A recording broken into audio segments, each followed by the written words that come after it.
FIFA के 17 जो rules हैं ये सारे लीग में ये सब रूल्स को फॉलो किया जाता है। और हमारे घाटशिला और मुसावनी में इसका विपरीत 34 ठो नियम है। और ये सारे नियम एसोसिएशन के जितने भी मेंबर हैं वही लोगों को पता है और वही लोगों के रूल्स के अनुसार से यहाँ पे टूर्नामेंट चलता है, लीग चलता है। जोहार, फिर से स्वागत है एक और नई वीडियो में। और आज हम लोग फिर से बात करते हैं फुटबॉल के कुछ नियम के बारे में, जो बहुत सारे नए बच्चे हैं जिसको अभी तक रूल्स के बारे में पता नहीं है। तो ये वीडियो आप लोगों के लिए लाभदायक होने वाली है।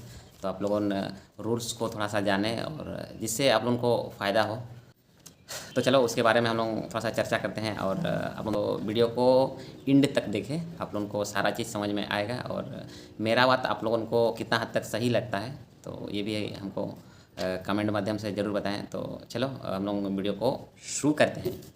देखा जाए तो फुटबॉल के नियम जो है वो 17 ठो हैं और अभी तो लीग का सीज़न है। तो जितने भी रूल्स है 17 ठो, तो सारा नियम अभी लागू होता है। और वैसे वनडे में तो 16 नियम होता है।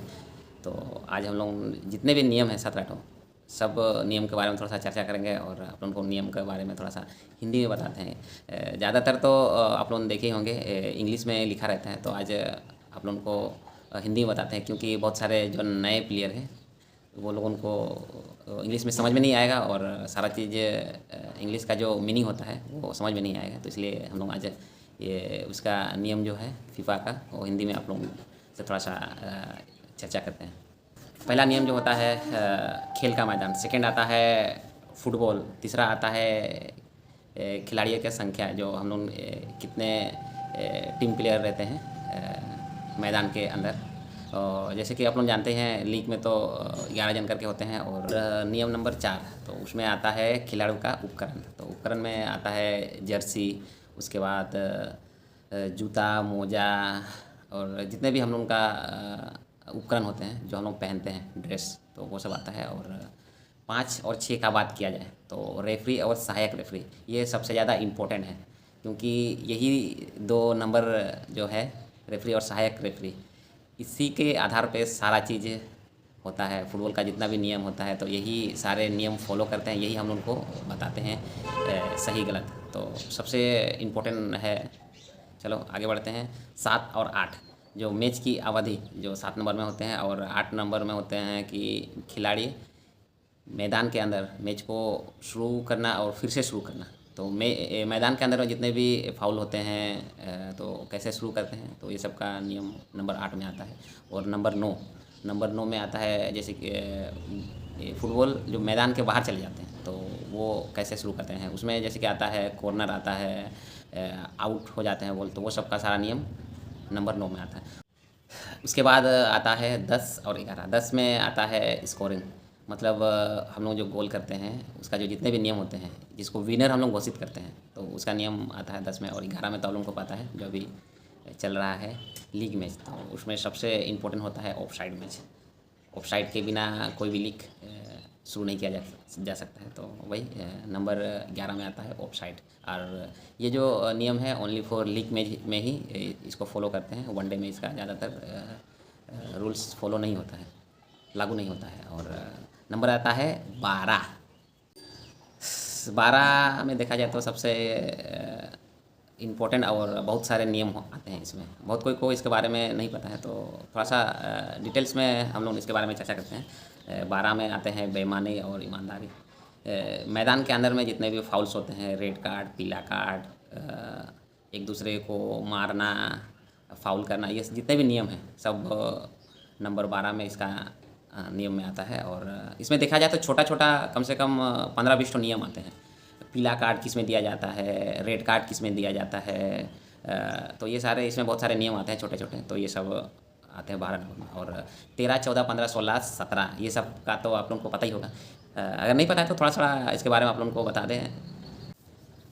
13 से 17 तो जैसे कि आता है free kick, penalty kick, throw in, goal kick. और 17 में आता है कॉर्नर किक। तो ये सब छोटे छोटे रूल्स हैं, तो इसमें तो इसके बारे में तो आप लोगों को पता ही है। तो वही तो ये सारे रूल्स हैं जो नए बच्चे को इसके बारे में थोड़ा सा स्टडी करना चाहिए, और तब जाके आप लोग नियम अनुसार फुटबॉल खेल सकते हैं। और आप लोगों को लगता है कि ये गलत डिसीजन दिया, तो आप लोग इसके बारे में उसको बता सकते हैं कि नहीं, ये जो आप फाउल दिए या फिर ये जो आप डिसीजन दिए ये गलत है, ये ऐसा नहीं हो सकता है। तो इसलिए ये सब चीज़ें आप लोगों को थोड़ा सा डिटेल्स में जानना ज़रूरी है। तो ये स्पेशली हम लोगों का घाटशिला तरफ के जितने भी बच्चे हैं, तो अभी जो लीग शुरू होने वाले हैं वो लोगों के लिए बहुत ही ज़रूरी है, क्योंकि आप लोग जानते ही हैं आप लोगों का घाटशिला में क्या क्या होता है। और बात करते हैं वही रेफरी और सहायक रेफरी। आप लोग तो जानते ही हैं सबसे ज़्यादा और बड़ा भूमिका खेल में रेफरी और सहायक रेफरी का ही होता है।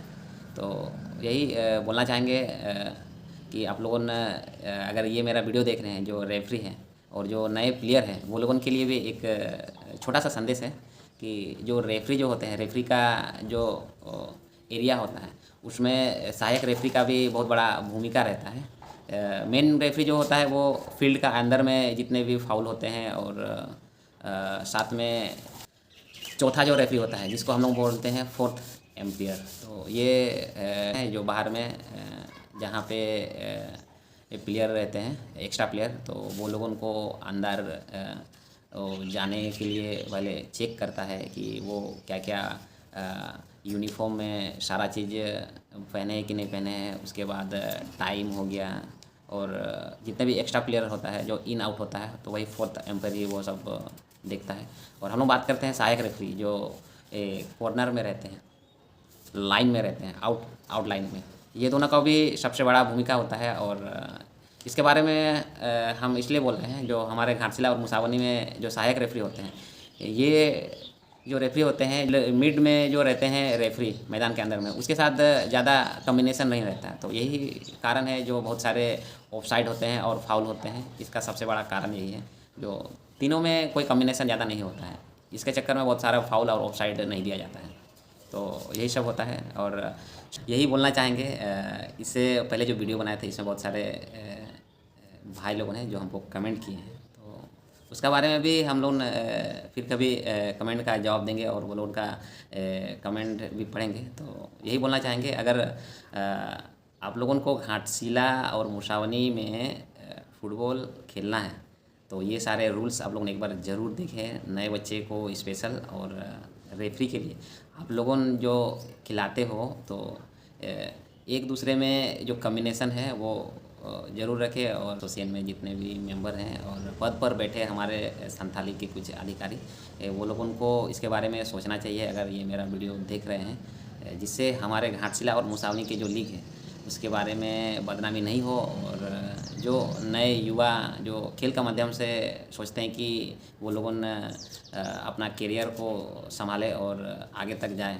तो ये भी देखा जाए तो एक पाठशाला है, स्कूल है, जो यहाँ पे बच्चे खेलने आते हैं। और ज़्यादा हम किसी का बुराई भी करना नहीं चाहते हैं। मेरा वीडियो बनाने का मकसद यही है कि नहीं, आप लोगों ने ये सब जानकारी रखें। और ये जो हमने वीडियो बनाया है इसके माध्यम से आप जितने भी नए बच्चे हैं और नए रेफरी हैं, तो ये सारे रूल्स आप लोग फॉलो करें, और जिससे नए बच्चे को सही शिक्षा मिल सके।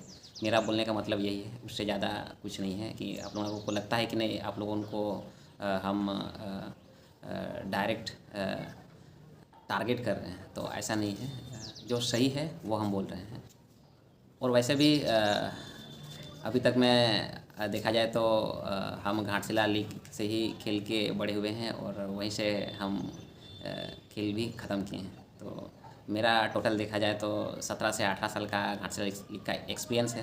तो हम इसी के आधार पे ये वीडियो आप लोगों के साथ शेयर कर रहे हैं। अंत में यही बोलना चाहेंगे, अगर ये वाला वीडियो आप लोगों को अच्छा लगा हो तो लाइक करें। और इसका विपरीत अगर आप लोगों को लगता है कि नहीं, हमने इस वीडियो में ज़्यादा ही कुछ गलत बोल दिया है घाटशिला और मुसावनी के बारे में, तो कमेंट करके ज़रूर बताएं कि नहीं, हाँ ये जो आप बोल रहे हो ये सरासर गलत है और ऐसा नहीं होता है।